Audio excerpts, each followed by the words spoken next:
4,1. Oh, Pak Jazilul belum bergabung ya bersama kita ya? Oke, baik. Kita sambil menunggu Pak Jazilul Fawait Timnas Amin bergabung bersama kita, saya akan langsung ke Mas Ciko. Mas Ciko, Ganjar Mahfud Ya, bulan Agustus 2023 hasil survei Litbang Kompas luar biasa angkanya sampai 61%, tapi di bulan Desember hampir separuhnya hilang menjadi sisa 31,6%. Apa yang terjadi, Mas Ciko? ada kesalahan hitung mungkin dari Litbang Kompas ya. Itu salah satunya.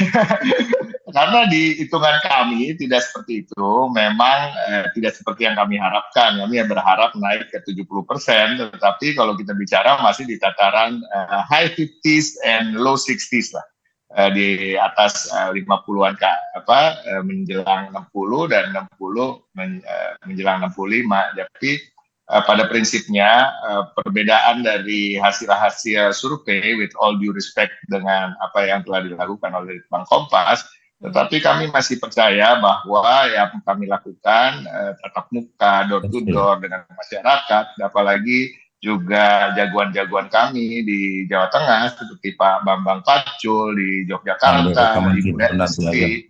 Nah, ini juga bekerja keras terus-menerus, tiada henti, dan bahkan kita melihat animo masyarakat juga mengarah ke kita. Minat-minat masyarakat yang tadinya juga belum memilih PDIP pun juga menambah. Gitu. Jadi semua masih bisa diperdebatkan. Kami merasa ini masih lahannya kami secara mayoritas, tetapi tentu tidak membuat kami lengah, dan tetap saja masukan-masukan dari hasil survei itu tetap menjadi masukan dan evaluasi tentu. Artinya masih optimistis bahwa Jawa Tengah masih menjadi kandang banteng dan bisa memenangkan Ganjar Mahfud? Yakin. Oke, yakin. Pak Wiyadi. Pak Wiyadi, kalau melihat dari hasil survei tadi hilang separuh dari Ganjar Mahfud, tapi kemudian meningkat juga signifikan untuk pasangan Prabowo Gibran. Apa tanggapan Anda soal ini? Ya, kalau dari kami itu kan jelas bahwa dengan adanya pencalonan dari Mas Gibran sebagai cawapres Pak Prabowo otomatis menaikkan angka daripada pemilih di Jawa Tengah. Dan itu kalau kita melihat tingkat kepuasan masyarakat Jawa Tengah terhadap Pak Jokowi 80%, dan saya kira yang dilakukan oleh survei Kompas tadi kita akan bisa terus terhadap targetnya berapa dari DPN? Ya kalau targetnya kita memenangkan gitu kan. Menangkan itu kan masih ada hitung-hitungannya nanti terakhirnya gitu. Tadi masih menyatakan ada di atas 50 ke 60 lah. Tapi kalau dari TKN Pak Prabowo range berapa yang dimiliki? Kalau tadi Mas Iko kan ada survei internal. Kalau dari TKN? Ya kalau kami bisa 50% sesuatu hal yang sudah bagus, karena dengan melihat persennya antara nomor 1 dan nomor 3 gitu. Dan tidak khawatir. Pak Wiyadi tidak khawatir dengan anggapan Jawa Tengah adalah kandang banteng lagi dengan PDI Perjuangan seperti itulah kemarin polemik hanya belum dikembangkan tapi menyebut Subianto, Jokowi mendukung Prabowo Subianto, tidak mendukung di PDI Perjuangan. Khawatir dengan saya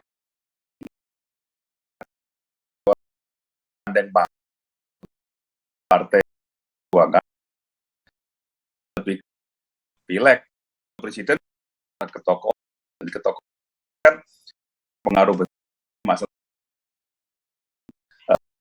Pak Jokowi. Jadi dua Pak itu ada yang Bobo pilih pemilih pada dan itu kalau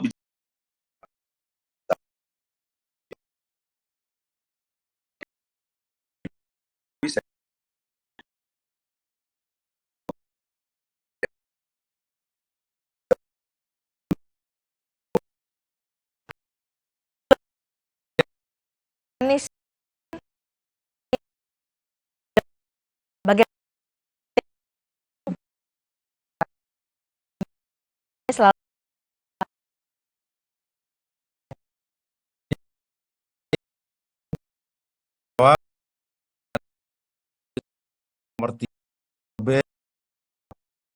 Ya.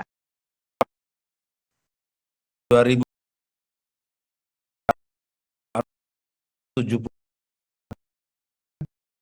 42,3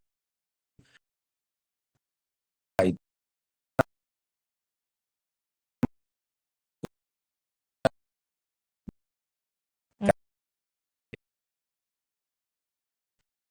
sebetulnya itu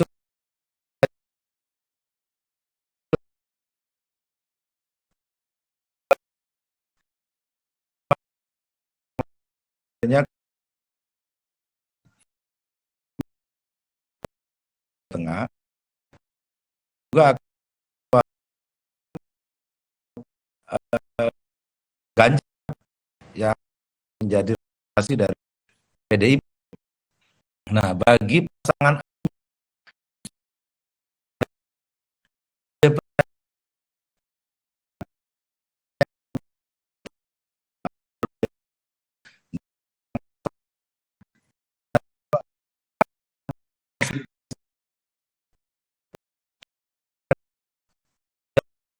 Pak Sudirman Fauzia, kebetulan memang Gerindra PKS itu sudah Sudirman pusat tentu sampai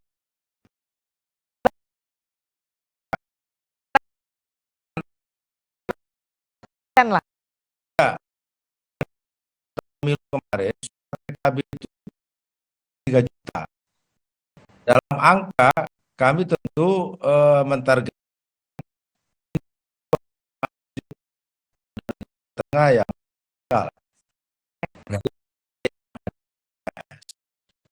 lipat itu minimum masih terlampaui karena kami sudah jauh hadir di dan PKB di situ. Angka 5 juta untuk satu provinsi Jawa Tengah bagi kami itu angka yang dilampaui. Jadi kami bersyukur karena akhirnya ada Ganjar. Baik. Kan Amin berkah gitu. Mas Ciko berkah untuk Amin katanya karena ada Prabowo Gibran yang menggerus suara Ganjar Pranowo di Jawa Tengah karena efek Jokowi, efek Gibran dan juga efek Kaisang. Kami tetap masih percaya diri lah tentang penghasilan hasil dari pileg nanti untuk PDI Perjuangan saya rasa tidak akan tergoyahkan. Tetapi seperti dalam pemilu-pemilu sebelumnya, perolehan suara pileg itu justru selalu berada di bawah perolehan suara calon presidennya. Nah, ini yang menarik gitu. Makanya kami tetap menargetkan 70% untuk Pak Ganjar Pranowo, ya kan? Mungkin PDI Perjuangannya bisa dapat 50%. Yakin bisa mendapatkan 70% karena tadi ada digoyang oleh keluarga Jokowi yang juga punya pengaruh di Jawa Tengah. Yakin dan harus yakin, Pak Jazizul. Ini tahu nggak? Tadi dia sebutin angkanya Amin itu cuma 4% loh sekarang di Litbang Kompas. Kita harus keroyok nih Litbang Kompas. Ya. Oke. Targetnya 70% ya? Ya, kalau berbasis pada Litbang Kompas tentu kadang suara PKB memang tidak tercapture secara baik. Oke. Tapi bahwa kalau kita turun ke Jawa Tengah, memang ada semacam perebutan yang sangat kuat di akar rumput antara masa Pak Jokowi yang diwakili oleh Prabowo Gibran dan masa Pak Ganjar dan Pak Mahfud yang itu dipelopori oleh PDIP. Nah, sedangkan kami lebih bebas ke kanan ke kiri dan kami punya basis tertentu. Apa itu? Pesantren, generasi Islam, gitu. Kira-kira itu yang kemudian dan orang-orang yang pro perubahan. Dan saya melihat di Jawa Tengah ada semacam memang silent yang sekarang karena bingung, ada semacam silent hope, ada semacam silent suara tersembunyi yang itu akan berbelok kepada pasangan Amin. Kalau makin keras, makin itu berbelok gitu. Baik, Pak Jazilul.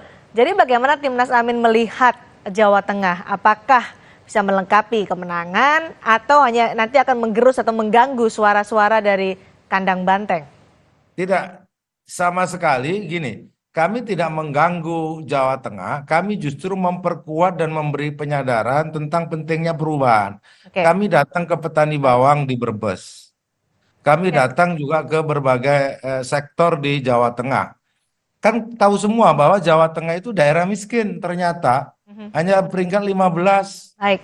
termasuk daerah miskin di Indonesia lah. Gagasan perubahan ini tentu harus disadarkan kepada kok mau miskin terus, kira-kira begitu. Kok Baik, mau baik. Jawa Tengah tidak bergerak. Itulah tugas kami untuk menjelaskan pentingnya narasi perubahan. Baik. Nah, sementara Oke. Pak Ciko menjelaskan, ini kandang kita kan gitu. Sementara Pak Wihadi bilangin, Oke. enggak, Nah, kekuatan Pak Jokowi di Jawa Tengah. Jadi bagi kami aman. Jawa Tengah itu adalah daerah paling aman buat pasangan Amin. aman untuk Amin. Oke, Pak Wihadi bagaimana? Sebelum ke Pak Wihadi tunggu dulu. Silakan Mas Ciko. Pak Ganjar ini punya track record keberhasilan di Jawa Tengah. Bicara soal kemiskinan dalam dua kali kepemimpinan beliau berhasil menurunkan angka kemiskinan hingga 1 juta orang. Jumlahnya yang tidak lagi menjadi masyarakat miskin, di tengah kenaikan juga jumlah populasi tentunya. Nah, ini juga menjadi banyak istilahnya kerja nyata dari Pak Ganjar maupun PDI Perjuangan di Jawa Tengah. Harapan kami tentu kita nggak boleh juga menihilkan juga hasil survei Litbang Kompas ya, tapi yang patut dipertanyakan itu. Tetapi itu juga menjadi evaluasi. Tetapi kedepannya tentu ini pertarungan yang bebas dan menarik tadi ya Pak Jazilul sampaikan. Nah ini kuda hitam juga nih ya, kita seru lah, makin seru aja pilpres. Jadi Mas Ciko, narasi perubahan ditawarkan oleh Amin nanti gimana ditanggapinnya? Atau di counter dengan ya tadi? Saya rasa teman-teman di akar rumput di Jawa Tengah tidak terlalu ingin banyak perubahan karena dia melihat apa yang dikerjakan oleh Pak Ganjar dan akan dilanjutkan sebagai presiden nanti juga akan lebih baik lagi, justru bisa lebih cepat lagi memberantas kemiskinan, memberikan segala kebaikan untuk nelayan maupun petani. Baik, Pak Wihadi, bagaimana posisi Jawa Tengah untuk tim kampanye nasional dari Prabowo Gibran, akan menjadi kunci kemenangan atau mengambil suara dari Ganjar Mahfud? Ya otomatis kita ini dengan angka yang survei yang dari Litbang Kompas dan setelah adanya debat cawapres kemarin dan ini hari ini indikator juga sudah merilis, itu hasilnya justru lebih dari apa yang disurvei oleh Litbang Kompas gitu kan. Jadi saya kira apa yang menjadi tren kedepannya adalah tren di mana swing voters yang dulunya masih ragu-ragu terhadap permasalahan Mas Gibran, ini sekarang sudah lebih mantap lagi. Dan saya kira pemilih-pemilih Pak Jokowi yang dulunya puas dengan Pak Jokowi, saya kira sudah melihat bahwa ternyata Mas Gibran ini dengan Pak Jokowi, ini kalau dalam hal bicara di waktu di debat pun sudah menyerupai Pak Jokowi. Jadi saya kira ini memantapkan daripada pendukung-pendukung Pak Jokowi yang dari Jawa Tengah, dan tentunya pasti akan ada peralihan lah di sana mengenai masalah pemilih-pemilih yang dulunya memilih kepada Pak Ganjar, saya kira akan berubah kepada Pak Prabowo dan Mas Gibran. Jadi saya kira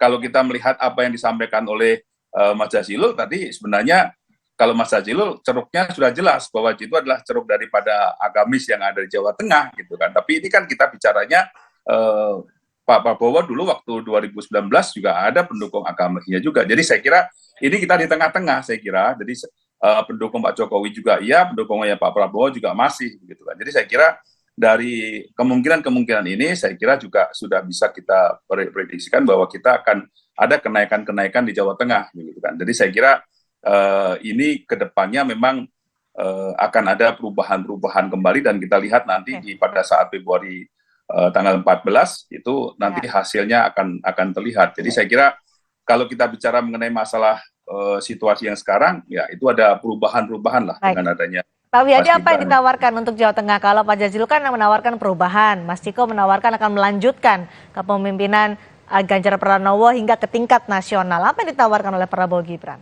Saya kira kalau Pak Prabowo kan jelas, dari pertama kali Pak Prabowo tidak berubah, bahwa Indonesia Maju sama dengan kabinetnya Pak Jokowi, Indonesia Maju. Artinya keberlanjutan dan kemudian penyempurnaan apa yang sudah dilakukan oleh Pak Jokowi yang akan disempurnakan oleh Pak Prabowo. Dan saya kira ini semuanya juga sudah tahu bahwa komitmen daripada Pak Prabowo, karena Pak Prabowo ini seorang yang sangat-sangat berkomitmen bahwa melanjutkan apa yang sudah dijalankan oleh Pak Jokowi tentu akan dilanjutkan dan disempurnakan, dan itu semuanya dari awal sudah ada. Jadi tidak sebentar menyerang, sebentar mendukung, sebentar menyerang, sebentar mendukung, enggak ada gitu, ya kan? Kita ini terus jalan terus gitu. Mas Iko, ini melanjutkan Jokowi dan melanjutkan Ganjar Pranowo nih narasi yang ditawarkan untuk Jawa Tengah. Gimana Mas Iko?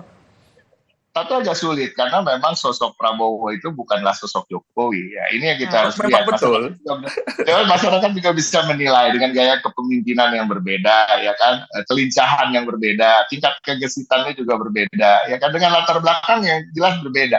Justru kedekatan latar belakang ini lebih ke Pak Ganjar maupun Pak Jokowi yang lahir dari keluarga sederhana, yang tahu dengan permasalahan rakyat di bawah, di akar rumput, ya kan, bagaimana caranya orang miskin bisa sampai pada titik sukses. Mereka tahu betul kendala-kendala yang mereka hadapi ketika muda, dan mereka tahu, makanya mereka bisa memberikan solusi-solusi kepada masyarakat yang miskin sehingga bisa naik kelas menjadi masyarakat yang sejahtera. Nah, ini yang tidak dipunyai oleh Pak Prabowo maupun Gibran, karena Gibran ini anak pengusaha sukses kemudian jadi anak presiden. Nah, ini yang masyarakat juga sudah memahami itu betul. Nah, ini yang kita akan bukan dengungkan kan, tapi kita akan ingatkan kepada masyarakat bahwa bila ingin keberlanjutan dan kesuksesan yang telah dicapai oleh Pak Jokowi, tentunya harus mencari juga sosok-sosok yang